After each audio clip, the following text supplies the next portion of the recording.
경주에서 1박 2일 일정으로 열린 에이펙 정상회의 본회의 행사가 1일 공식 마무리됐습니다. 조금 뒤 이 대통령은 11년 만에 국빈 방한한 시진핑 중국 국가주석과 한중 정상회담도 진행합니다. 네, 관련 내용 두 분과 함께 짚어보도록 하겠습니다.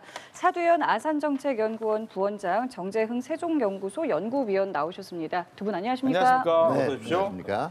네, 경주 에이펙 정상회의에서 경주 선언을 비롯해서 인공지능 이니셔티브, 인구 구조 변화에 대한 공동 프레임워크 등 세 가지 성과 문서가 채택이 됐습니다. 특히 AI 같은 경우에도 굉장히 의미가 있다라고 볼 수 있는데 어떻게 그렇죠. 들으셨습니까? 이번 에이펙 회의의 가장 큰 목적 중에 하나가 네. 미래를 아태 국가들이 공동으로 잘 대비해 가자는 거 아니겠습니까? 이 미래를 결정짓는 두 가지의 중요 요소 중에 하나가 이제 AI, 그다음에 인구 문제에 대한 대응이라고 본 거죠. 사실상 AI라고 얘기하면 우리가 이제 편의성도 얘기를 하게 되지만 네. 이 못지않게 잘 관리를 해야 되는 이 몇 가지 사항들이 있습니다. 첫 번째는 이 AI가 이제 이 잘못된 용도로 사용하지 않게 하는 거고요. 두 번째는 AI의 이 기술 발달과 관련해서 가지고 있는 국가 간, 세대 간, 그리고 소득 간의 격차 문제예요. 이건 결과적으로 오히려 화합보다는 분열을 가져올 수가 있고요. 그리고 뭐 딥페이크나 이런 거 보지만 AI가 범죄에 이제 악용되는 경우들도 있단 말이에요. 그리고 국가마다 서로 다른 AI 시스템을 가지게 될 경우 이 AI도 어떻게 보면 하나의 인격체거든요. 그 국가를 그대로 담게 돼 있습니다. 오히려 분열을 촉진할 가능성이 있기 때문에 이제 이 아시아 태평양 AI 데이터 센터 같은 것도 우리가 제안을 하지 않았습니까? 결과적으로 AI에 대한 영내 국가들 간의 이제 협력과 그리고 공동 윤리 기준이라든가 아니면 기술 표준 같은 거를 만들자라는 걸 적극적으로 제의를 했죠. 이건 분명히 의미가 있죠. 네, 정재흥 연구원께서는 이 세 가지 성과 문서 중에서 어떤 부분이 좀 눈에 띄셨는지?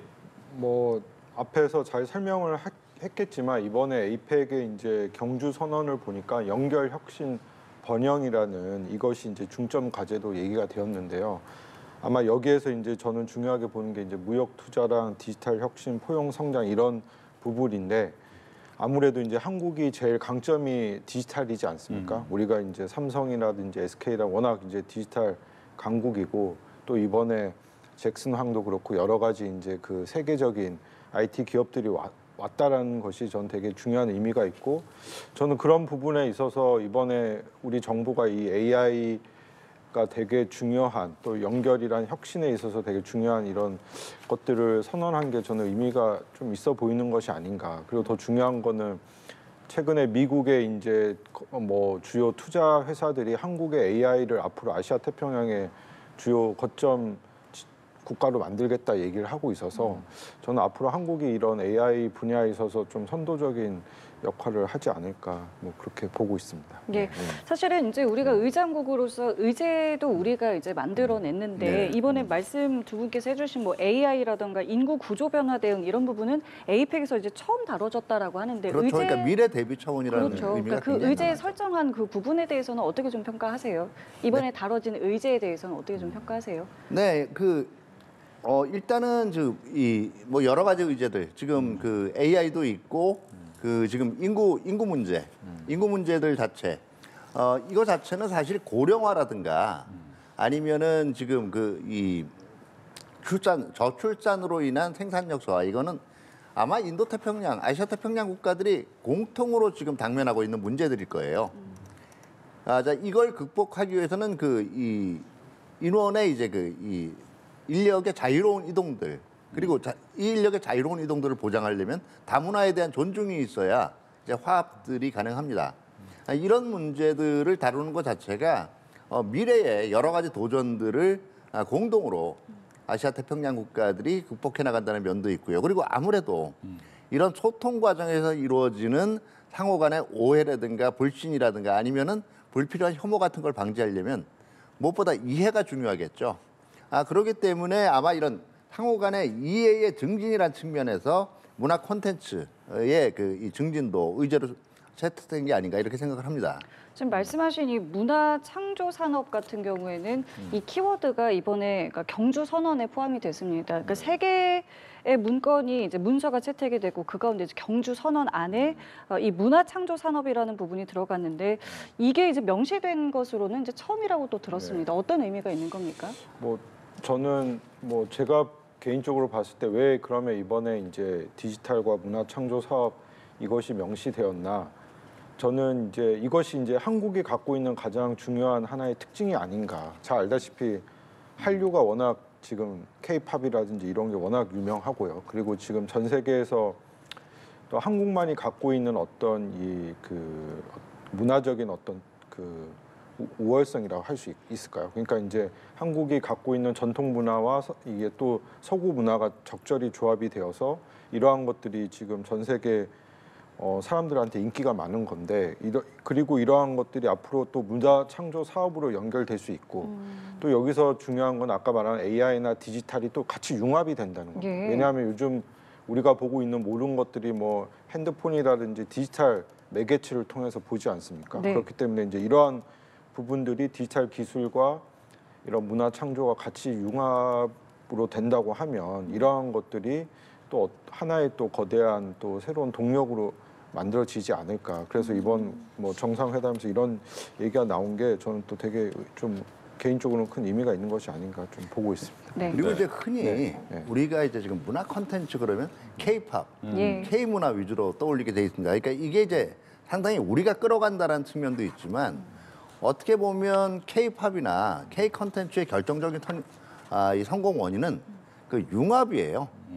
특정하게 우리 문화가 뛰어나다 이렇게 독창적이다를 얘기하는 것이 아니라 사실은 이 K-팝이나 K-콘텐츠 내용 안에 우리뿐만 아니라 누구나 친근하게 여길 수 있는 그런 요소들이 담겨 있는 거거든요. 공감 요소가 상당히 많은 것 그렇죠. 같아요. 그렇기 때문에 예. 이 대통령께서 캐대언 또는 혼문 등의 문화 자체를 강조를 하셨잖아요. 이게 혼문이라는 게 어떤 겁니까? 결과적으로는 모두가 간절히 바라고 느끼는 공감이거든요. 그렇기 때문에 아마 이 문화 콘텐츠 산업이 경주선언에 담긴 거는 네. 결과적으로 아시아 태평양 지역 국가들이 서로를 보다 잘 이해할 수 있게 하기 위한 하나의 가교 역할의 연결의 수단으로 문화 콘텐츠 사업의 진흥에도 서로 협조해 나가자는 그 내용이 담겼다라고 생각을 합니다. 네. 뭐 결과적으로 이런 문화가 잘 발달되기 위해서는 또 이 지역 아시아 태평양 지역의 안정, 그렇죠. 평화 이 부분이 가장 중요한 거 아니냐라는 얘기를 합니다. 그래서 이재명 대통령이 세션 발언에서 한반도 평화와 또 이제 아태 지역 번영의 중심이 될 것이다, 필수 조건이 될 것이다 이런 얘기를 하고 있는데 이 부분은 지금 예를 들면 현재 우리나라가 북한과의 관계가 좀 경색돼 있잖아요. 네네. 이 부분하고도 또 약간 연관이 될 수도 있고요. 그렇죠. 그러니까 이제 일반적으로 워낙 지금 사실 지금 세계가 그렇게 안정적인 편은 아니잖아요. 강대국 간 거래가 지금 굉장히 횡행하고 있고 그러다 보니까 국가들이 모두 그냥 내 몸 살리는다는 느낌이란 말이에요. 어떻게 보면 각자 도생이라는 얘기가 나오고 있잖아요. 그럼 남의 일에 무관해지고 있습니다. 근데 그 결과적으로 남의 일이 아니라는 얘기죠. 그러니까 아시아 태평양 국가들 입장에서는 한반도에서 일어나고 있는 한반도의 불안정이라는 게 단순한 한반도 불안정이 아니라 아시아 태평양 전체 지역의 이 안정과 번영에 영향을 미칠 수 있는 거기 때문에 그만큼 한반도 평화를 위한 우리의 노력에도 지지와 지원을 보내달라는 건데 그런 의미에서 계속적으로 지금 북한이 강경하고 어떻게 보면은 경직된 입장을 고수하고 있지만 그 평화를 추구하기에는 우리의 그 대화나 소통의 노력은 계속 될 거라는 의지를 표명을 한 거고요. 네. 그런 의미에서 뭐 북한이 가지고 있는 생각을 바꾸기 위한 일종의 뭐 선제적인 안심 조치도 얘기를 하겠다 그랬는데 여기서 이제 안심이라는 이제 다만 이제 유의할 건 두 가지예요. 이 선제적이라는 거하고 일방적인 거는 좀 다른 거거든요. 그러니까 우리만 계속 어떤 이 북한을 안심시키기 위한 일방 조치를 하기보다는 북한의 호응 정도에 따라서 이에 상응하는 후속 조치는 나와야 될 것이고 무엇보다 이 안심의 주체라는 게 북한뿐만 아니라 우리 국민들도 안심할 수 있어야 되지 않겠습니까? 그러니까 사회적 공감대 그리고 국민들이 이 정도 조치라면 충분히 북한도 받아야 하고 뭐 이 조치 자체를 가지고 있으면 계속적으로 내가 마음이 안심이 되는구나. 이걸 납득할 수 있는 조치가 병행이 돼야 되겠죠. 네. 그렇다면 이제 이 우리나라의 평화에 아태 지역 평화에 가장 또 역할을 크게 할 수 있는 곳이 중국일 텐데 오늘 뭐 시진핑 중국 국가주석과의 정상회담이 있겠지만 우리나라 한반도 평화 관련돼서도 얘기가 좀 나오겠죠?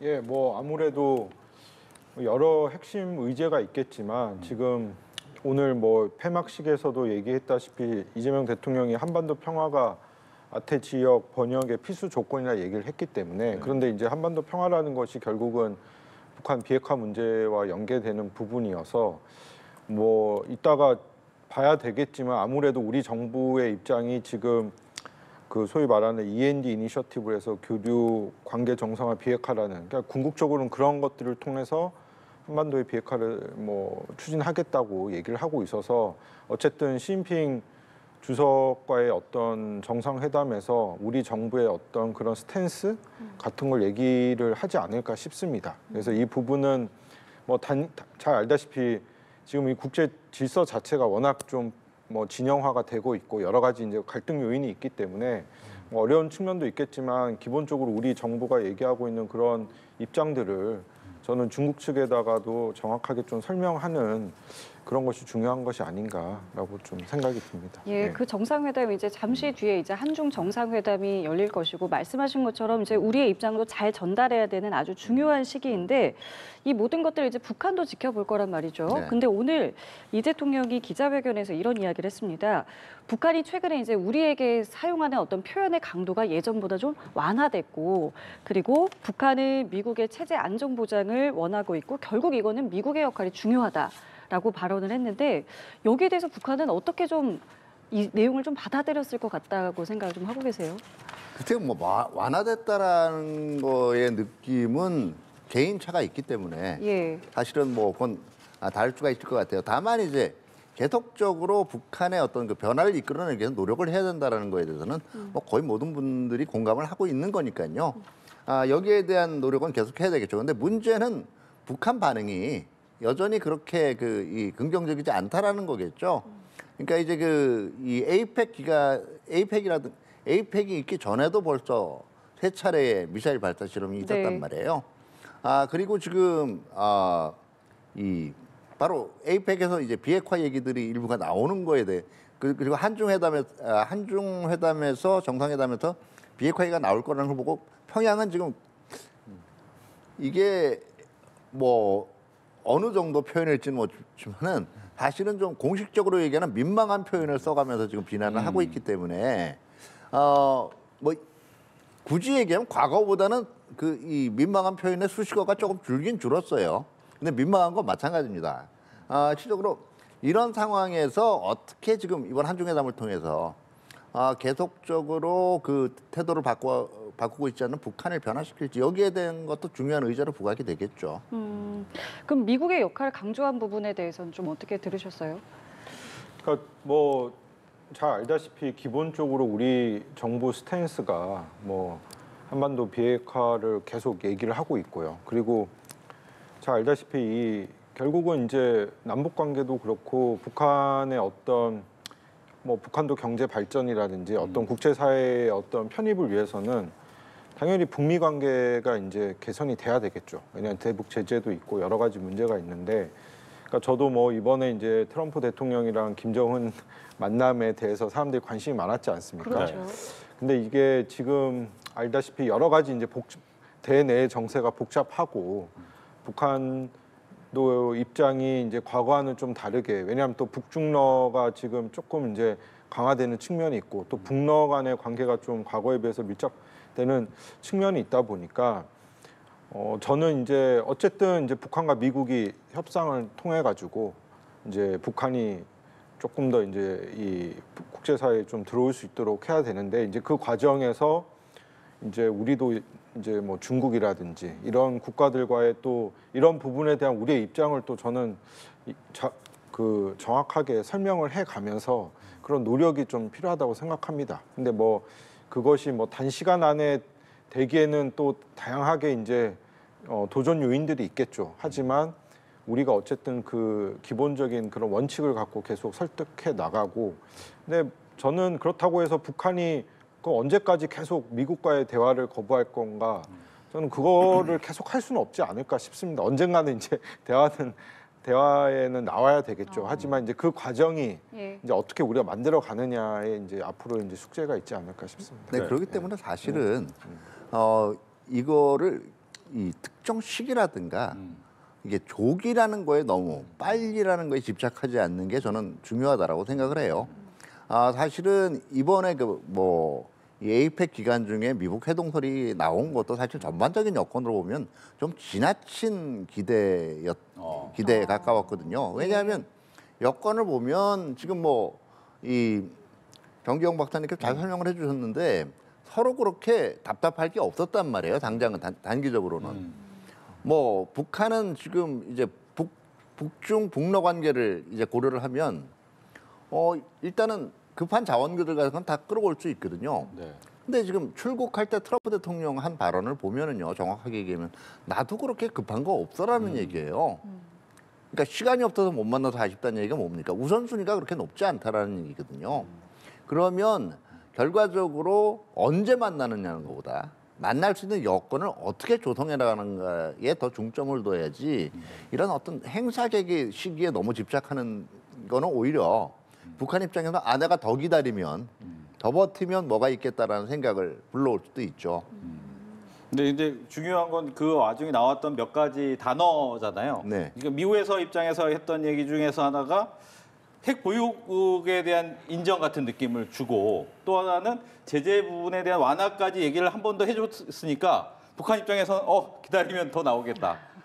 그 정도가 아닌 거죠. 그러니까 네. 왜냐하면 뉴클리어 파워라는 건요. 자, 핵을 보유한다는 게 여러 가지 핵을 보유하는 걸 인정한다는 게 여러 가지 단계가 있는데요. 사실은 저 핵을 가지고 있다라고 얘기하는 거는요.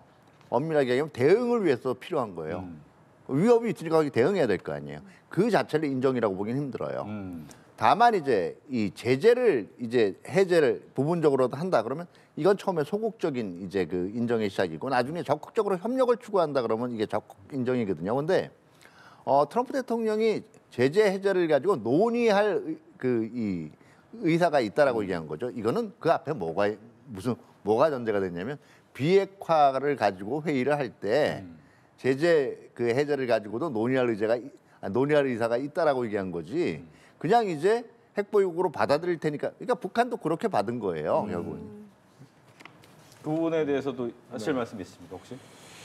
근데 그쵸. 근데 이제 잘 알다시피 미국 북한이야 이제 핵 보유국으로 인정을 받고 그러면서 제재도 풀고 그거는 이제 당연히 북한이 원할 수는 있겠죠. 근데 알다시피 핵 보유국이라는 것이 그게 간단한 문제도 아니고요. 그리고 미국이라는 국가가 트럼프가 지금은 킹으로서의 역할을 하지만 그렇게 또 간단한 일반 국가가 아니지 않습니까? 어쨌든 미국이라는 나라가 국제 질서를 지금 주도하고 있는 국가이기 때문에 왜냐하면 북한의 핵을 인정한다는 거는 모든 NPT 체제부터 시작해서 모든 국제 질서에 어떤 엄청난 파장을 일으킬 수밖에 없고 예. 그런다고 했을 때 한국 내에서도 지금 그렇게 되면 핵무장 얘기도 지금 많이 나오고 있지 않습니까? 그래서 이 문제는 단지 이제 트럼프 대통령이 이제 북한과의 어떤 협상을 위한 이제 그런 측면에서 나왔던 얘기고 그거를 조금 그래서 저는 이 문제는 그냥 말과 또 행동은 또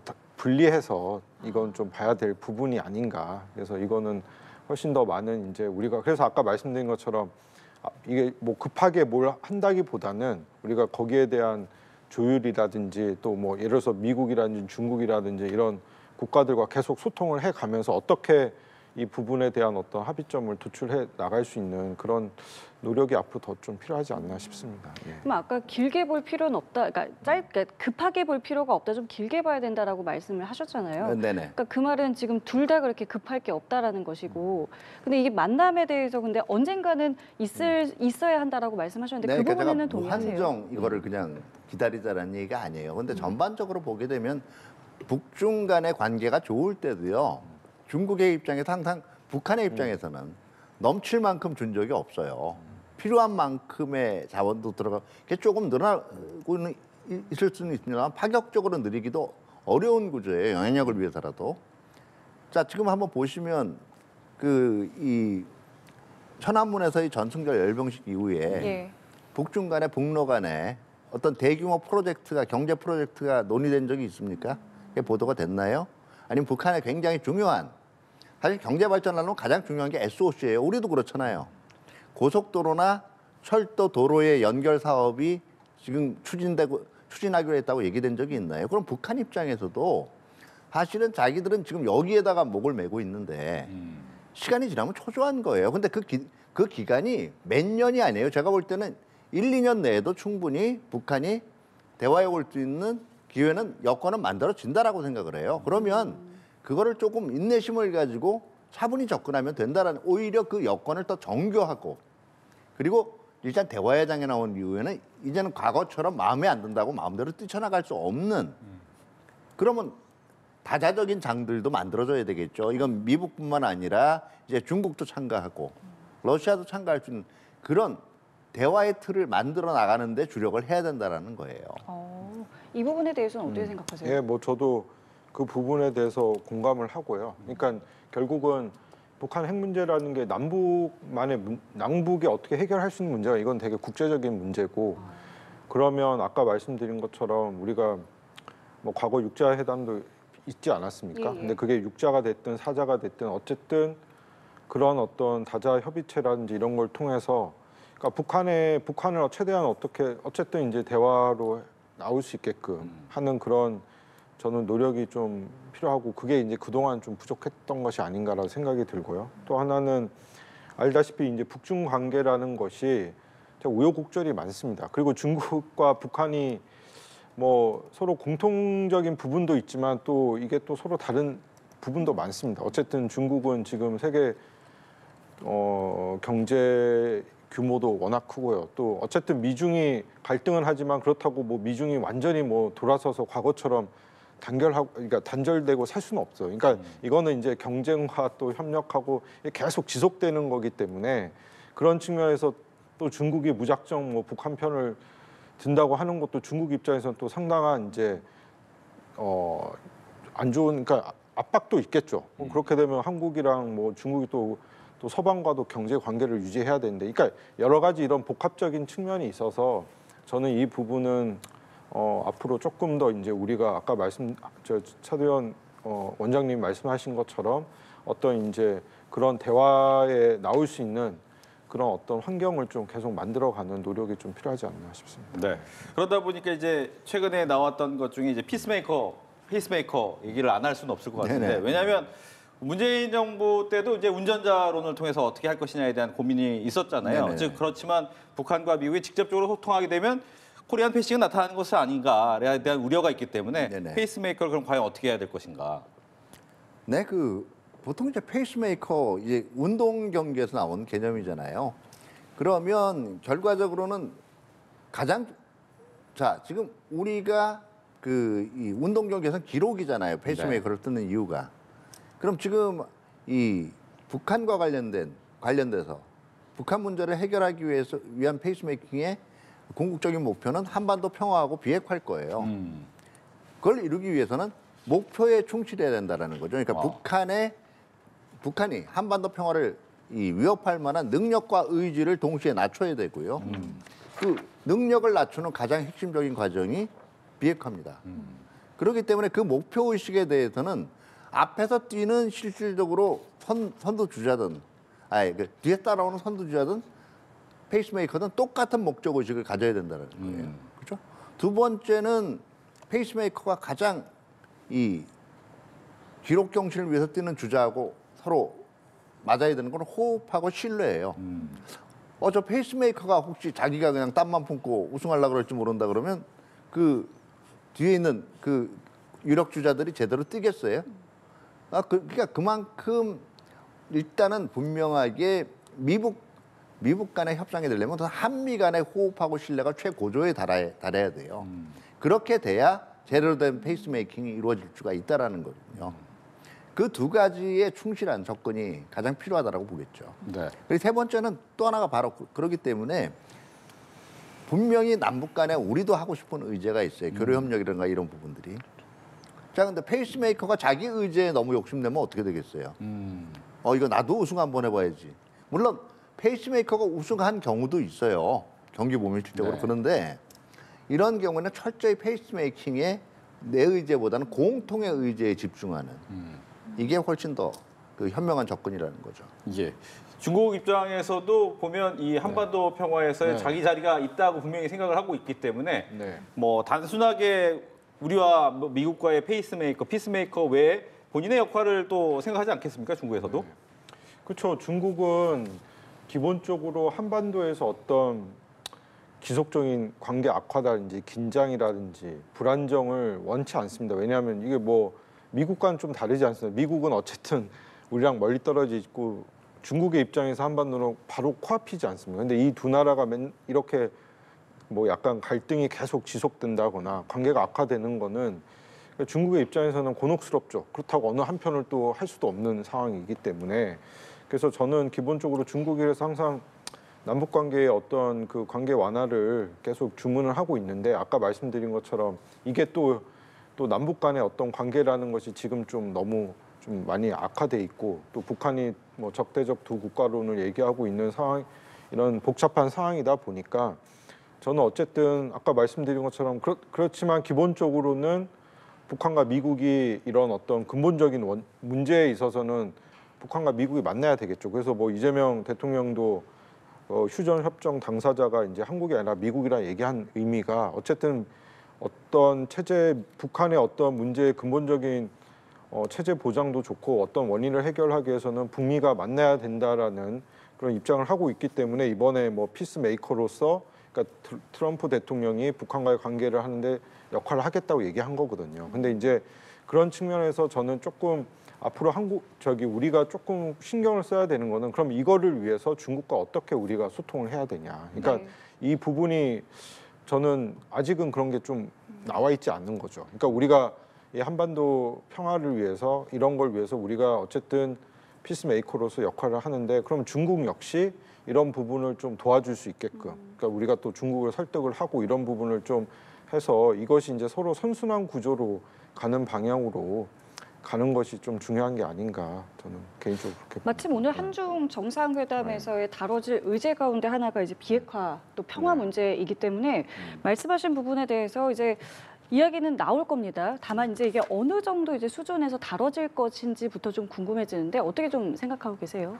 근데 일단은 표현의 문제에서 완전한 한반도 비핵화를 지원한다라는 표현이 이제 다시 나올 수가 있을까? 특히 중국이 이제 입장을 이끌어낼 수 있을까가 관건이에요. 왜냐하면 최근에 이제 특히 작년부터 보면 어떤 한중 간의 회담이 있던 아니면 북중 간의 회담이 있던 사실은 비핵화 문제는 이게 부각이 되지가 않았어요. 그러니까 이제 한자로 치면은 중국에 쓰는 표현은 무핵화입니다. 예, 이 무핵화란 표현 자체가 등장하지 않았는데 사실은 어쨌든 뭐 중국 입장도 이해가 가는 게 이게 지금 북중 관계를 생각을 할 때는 이 표현 자체 지금 비핵화란 얘기만 나와도 펄쩍 뛰니까 이걸 되도록이면 로키로 가져가고 싶은 거예요. 근데 우리 입장에서는 아까 얘기했잖아요. 공통 목표가 있어야 된다고요. 예. 그 목표가 수시로 부각이 돼야 북한이 지금 이렇게 계속적으로 경직된 자세로 어떻게 보면 억지에 가까운 주장을 계속하는 것 자체가 차단이 될 수가 있어요. 그러니까 항상 이런 한반도 문제를 풀어가는 데 있어서는 북한의 체제 보장을 위한 북한을 안심시켜달라는 조치 아니에요. 근데 북한이 안심을 할 수 있는 조치 가지고 우리 국민이 불안해하면 오히려 그거는 역효과란 말이에요. 그러니까 두 가지를 동시에 항상 생각을 해야 된다는 거죠. 시 주석이 어떤 입장 오늘 내놓을 수 있을 것 같으세요? 그러니까 저도 뭐 그 부분은 저도 참 저도 예측하기는 좀 어려운 측면이 있는데요. 그러니까 왜 그 개인적으로 말씀을 드리면 과거에 이제 중국이 비핵화라는 얘기를 자주 사용하다가 최근에 이제 9월달 전승절 이후로 이제 김정은이 이제 오랜만에 한 6년인가 7년인가 만에 방중을 하지 않았습니까? 네. 그리고 나서 일부에서는 이제 비핵화란 용어가 중국 내에서는 그렇게 이제 사라졌다라는 얘기도 또 있어요. 그러니까 이제 중국 입장에서는 되게 딜레마인 게 지금 북한은 헌법이라든지 뭐 아예 대놓고 우리는 핵 국가고 이거는 헌법에 명시된 거기 때문에 우리는 핵 포기는 불가능하다고 수없이 강조를 한 부분이어서 근데 이제 이런 부분에서 중국이 이제 특히 한국과 이제 비핵화 얘기를 한다는 걸 그러니까 중국이 그러니까 그런 부분이 있기 때문에 북한이 오늘 또 되게 강하게 반발 그쵸. 성명을 냈죠. 뭐 개꿈인 꾸지 말라는 예, 식으로. 예. 그래서 오늘 한중 정상회담에서 특히 이 비핵화 부분에서 어떤 식의 발표, 어떤 수준의 논의가 되는지가 저도 좀 지켜봐야 될 필요가 있는 것 같습니다. 만약에 이제 그래도 모르겠습니다. 그래도 한반도 비핵화가 또 중국 입장에서 그동안 계속 얘기를 해왔던 거기 때문에 이제 그런 부분이 조금 더 다시 한번 나타난다고 하면 아무래도 이제 한반도 이 비핵화 문제가 훨씬 더 저는 좀 앞으로 탄력을 받지 않을까. 근데 이제 중국도 고민을 해야 좀 더 고민을 해야 되는 게 뭐냐면 이 한반도 비핵화 문제가 해결이 안 되면 지금 미중 관계도 그렇고 한중 관계도 그렇고 앞으로 되게 딜레마가 많습니다. 그러니까 우리 지금 오늘도 뭐 핵잠 얘기도 나오지만 이게 결국은 다 북한 문제랑 다 연계되는 문제거든요. 미중 간에도. 그렇기 때문에 이런 문제가 그냥 단순한 문제가 아니고 이거는 되게 복잡한 문제이기 때문에 저도 아마 중국도 그 부분을 분명히 인식을 하고 있을 거라 생각이 들어서 그러니까 그래서 말씀드립니다. 중간에도 딜레마가 있을 수가 있는 게 사실은 과거에 김정일 지단의 시대를 보면 중국에서 어떤 우회적이든 아니면 다른 수단이든 간에 어떤 문제에 대해서 입장 표명을 하면 북한이 이걸 수용하는 부분들이 많았어요. 근데 김정은 시대에 들어서 오히려 이걸 반발하고 나온단 말이에요. 한 예를 들어 보면 2015년에 과거에 목함지뢰 사건이 있었을 때 중국 외교부에서 이런 발언을 했어요. 지금 한반도에서 긴장이 올라가지 않게 양쪽 다 좀 자제할 필요가 있다. 그랬더니 즉각 그 다음에 북한 매체에서 뭐라고 치고 나왔냐면 그 누구의 어떠한 자제 타령도 결코 우리의 이 결정에 영향을 미칠 수 없다라고 나왔거든요. 지금 아마 북한 매체들이 얘기하는 뭐 이 민망한 발언들 자체도 실현 불가능한 개꿈이라는 이 자체도 이거는 우리에 대한 메시지이기도 하지만 중국에 대한 거기도 저는 하고. 그 성격 띠고 있다라고 봐요. 네. 또 하나 또 잠깐 중간에 얘기가 나왔지만 이제 핵 추진 잠수함 이 부분을 트럼프 대통령이 승인하면서 중국 입장에서는 뭐 중간에 나왔던 것이 북한과 중국 이런 단어가 좀 나왔기 때문에 약간은 민감하게 반응을 합니다. 즉 한미가 비확산 의무를 이행해야 된다라고 이야기를 했는데 이번 회담에서 이 부분이 어떻게 얘기가 나올까요? 제가 볼 때는 이 문제 엄밀하게 얘기하면요. 네. 사실은 비확산 문제라는 게 NPT 존중 아니겠어요? 근데 핵 추진 잠수함을 가지고 있다라고 해서 이것을 핵을 이용한 무기로 간주하지는 않아요. 일반적으로는. 그 원자력 추진 잠수함에 핵무기가 실릴 때 하나의 그 일체로서의 역할을 하게 되는데 결국은 중국 입장에서는 좀 불편하겠죠. 불편하고 아마 트럼프 대통령이 그걸 받아서 해석한 부분들. 특히 이건 결국 중국 감시에도 필요한 거고 그다음 뉘앙스라는 건 결국 이거는 우리 동맹 차원에서 쓰일 거니까 동맹의 전력이니까 한반도를 넘어서 활동할 수 있을 거다. 이게 아마 이런 뉘앙스의 암시가 더 지금 자극될 건데 아마 제가 보기엔 직접적으로 핵추진 잠수함 건조 이 문제를 중국이 언급하게 되면 어떻게 보면 이거는 다른 국가의 특정 무기체계 도입에 대해서 얘기를 하는 거거든요. 네. 제가 보기에는 오히려 그러기 때문에 어떤 다른 국가의 이익이나 지역의 안정에 영향을 줄 수 있는 군사력 도입에는 좀 신중했으면 좋겠어요. 이런 표현은 저는 충분히 나올 가능성도 있다라고 봐요. 핵추진 잠수함 건조 승인에 대해서 오늘 중국에선 어떤 이야기를 할 것인가 궁금합니다.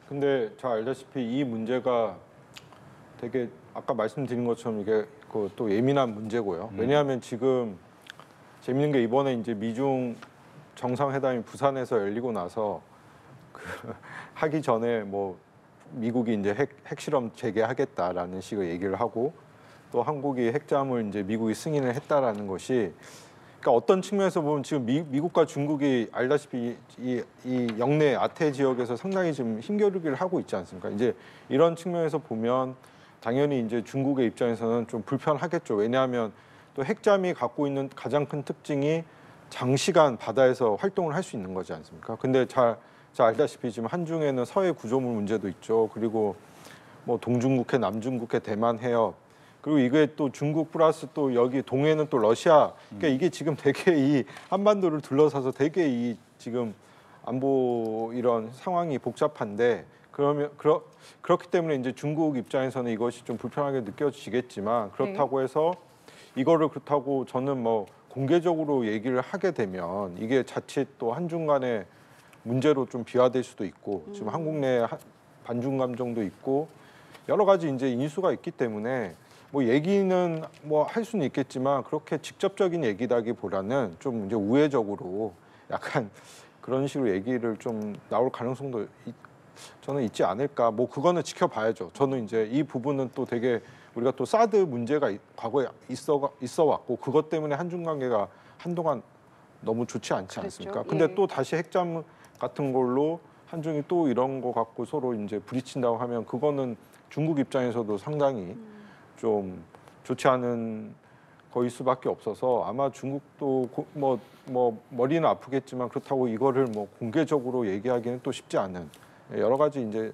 부분이 있는 것 같습니다. 저는. 네, 그리고 다만 이제 조금 중국 입장에서 이 문제에 대해서 지나치게 민감하지 않을 가능성도 있는 게요. 아, 그렇습니까? 이 과거 사드 같은 경우에는 이미 현존하는 무기였단 말이에요. 그리고 이게 위치를 바꾸는 문제였어요.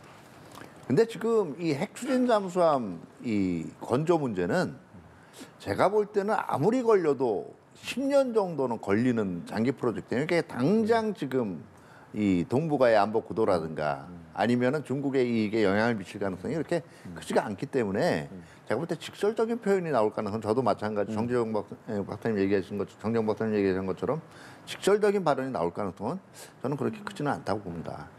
그리고 추가로 말씀을 드리면 이게 왜냐하면 만약에 한국과 중국이 이거 갖고 또 갈등을 빚게 되면 이게 이제 다른 나라까지 여파가 될 수 있죠. 일본도 지금 뭐 갑자기 한국 핵잠을 갖는다고 하니까 고민하겠다고 얘기하고 있고, 그러니까 이게 중국한테는 되게 또 안 좋은 상황으로 갈 수 있어서 아마 네. 저는 그리고 아까 말씀한 것처럼 이게 당장 되는 것도 아니고 이게 시간이 걸리는 거기 때문에 예. 아마 이제 이걸 갖고 또 여러 가지 줄탈리기가 있겠죠. 우리 입장에서 또 그런 카드를 또 갖고 또 사용할 수 있는 또 부분도 있을 것 같고요. 하여튼 여러 가지 측면에서 봐야 될 것 같습니다. 예, 알겠습니다. 뭐 관련해서 이제 오늘 이제 잠시 뒤에 있을 한중 정상회담에서 어떤 발언들까지 나올지 저희가 함께 지켜보겠고요.